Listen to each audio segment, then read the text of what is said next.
नमस्कार। मैं doctor Ashwin Apte lake city hospital से नवजात शिशु एवं बाल शल्य चिकित्सक शुभकामनाओं के साथ आज का टॉपिक बहुत ही कॉमन टॉपिक है जो कि हर घर घर की कहानी है। पीडियाट्रिक कॉन्स्टिपेशन या बच्चों में होने वाला कॉन्स्टिपेशन। मेरे हिसाब से ऑलमोस्ट हर घर में कभी न कभी जब भी कोई छोटा बच्चा रहता है तो ये प्रॉब्लम हर किसी के घर में होती है, जिसके लिए कहीं ना कहीं किसी तौर पे समाधान ढूंढा जाता है।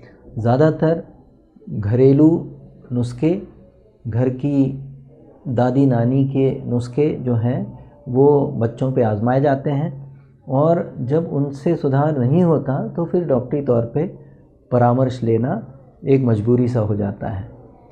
आजकल जब हम देखते हैं बच्चों की जो डाइटरी हैबिट्स हैं वो बहुत अजीब होती जा रही हैं। बच्चों की जो पसंद नापसंद है उनको माता पिता बहुत ज़्यादा वेटेज देते हैं।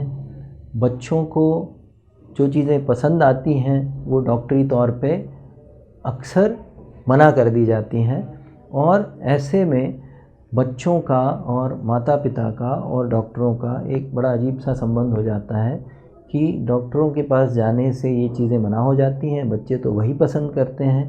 अब बच्चों की डाइट को कैसे मैनेज किया जाए। जो आजकल फ़ास्ट फूड्स हैं जिनमें अक्सर मैदे की चीज़ें रहती हैं जो कि हम पहले से जानते हैं कि डाइट के लिए, हाजमे के लिए अच्छी नहीं है और उनसे कॉन्स्टिपेशन होता है। हमें किसी भी शिशु को, बच्चे को एक मिक्स्ड डाइट देनी है जिसमें कि एडिक्वेट अमाउंट में डाइटरी फाइबर्स होने चाहिए जिससे कि हम कॉन्स्टिपेशन को मात दे सकें। फाइबर का कंटेंट जो होता है वो हमारी डाइट में काफ़ी अधिक मात्रा में अवेलेबल किया जा सकता है कुछ एक चीज़ों के इस्तेमाल से। हरी सब्जियां जो हैं ये बहुत अच्छा सोर्स है डाइटरी फाइबर्स का।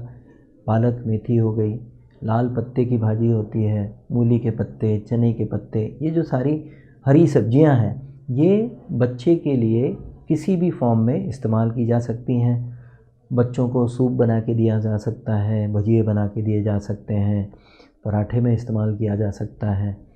दूसरा एलिमेंट है डाइट का सलाद। गाजर, मूली, टमाटर, ककड़ी, ये सब चीज़ें कई बार बच्चे उतनी पसंद नहीं करते हैं, बट इनमें से एक आध चीज़ तो बच्चे को अक्सर पसंद होती है। कुछ बच्चे ककड़ी पसंद करते हैं, कुछ बच्चे टमाटर पसंद करते हैं। तो हमें इन सब की मिली जुली इस्तेमाल करते हुए एक सलाद का प्लेटर हमें बच्चे की डाइट का रोज़ एक कंपोनेंट बनाना चाहिए। एक कटोरी भर के बच्चे को सलाद खिला दें तो उसकी डाइटरी रिक्वायरमेंट कुछ हद तक पूरी हो सकती है। उसके अलावा फल अपने डाइट के एक ज़रूरी अंग हैं। कुछ फल ऐसे होते हैं जिनमें कि रेशा अधिक मात्रा में पाया जाता है, कुछ फल ऐसे भी होते हैं जिनसे कॉन्स्टिपेशन हो सकता है।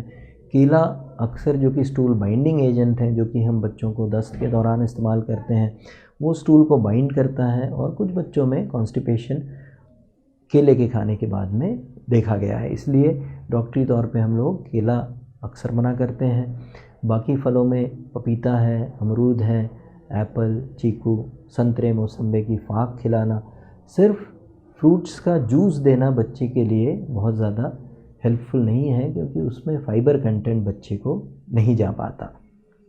ये सारी चीज़ें अगर बच्चे की डाइट में रेगुलर तौर पे इस्तेमाल की जाएं, एक फल का होना, हरी सब्जियों का थोड़ी मात्रा में इस्तेमाल करना और कुछ हद तक एक कटोरी भर के अगर हम सलाद बच्चों तक पहुंचा सकें तो अक्सर बच्चों में कॉन्स्टिपेशन नहीं होता है। एक प्रमुख कारण दूसरा और है habit for defecation. Stool pass करने के लिए हैबिट। बच्चों को हमें इनकरेज करना है कि दिन में सवेरे के नाश्ते के बाद या सवेरे का दूध पीने के बाद में टॉयलेट में जाना ज़रूरी है।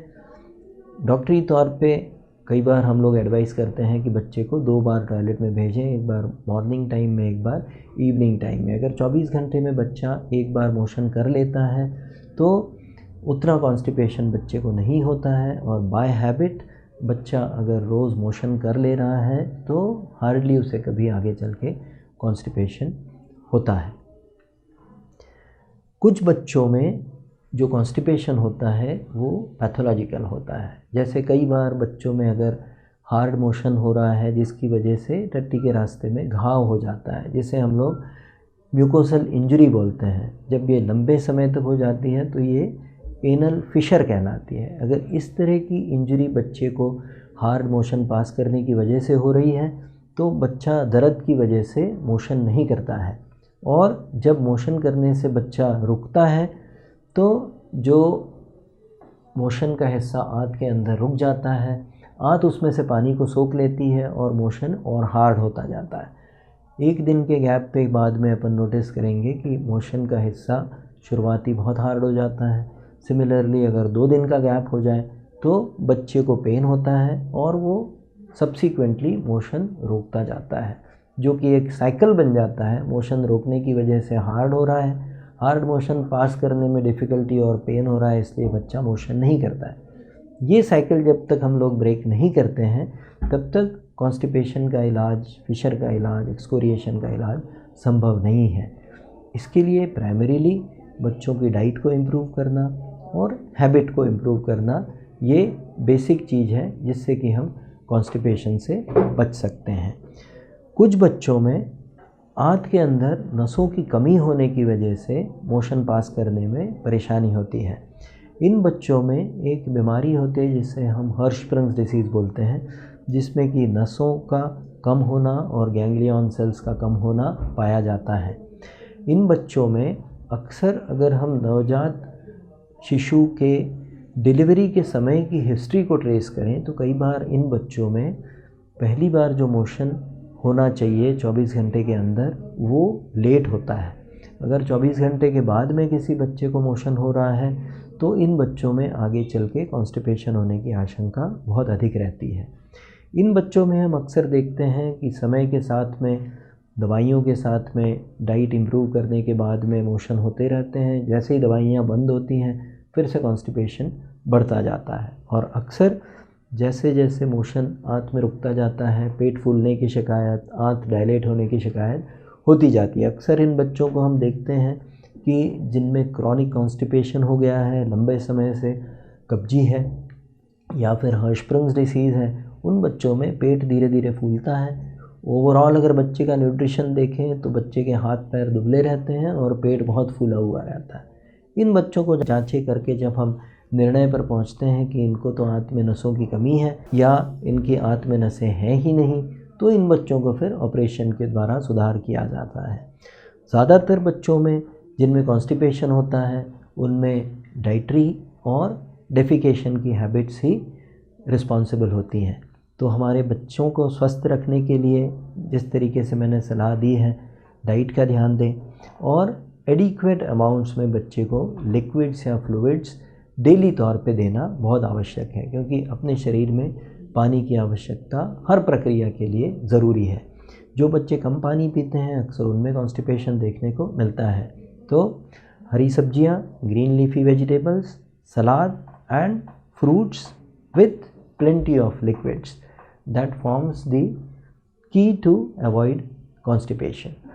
इस सिलसिले में कुछ भी आपके सवाल क्वेरीज रहती हैं तो ज़रूर संपर्क करें। शुभकामनाओं के साथ लेक सिटी हॉस्पिटल से डॉक्टर अश्विन आपटे। नमस्कार।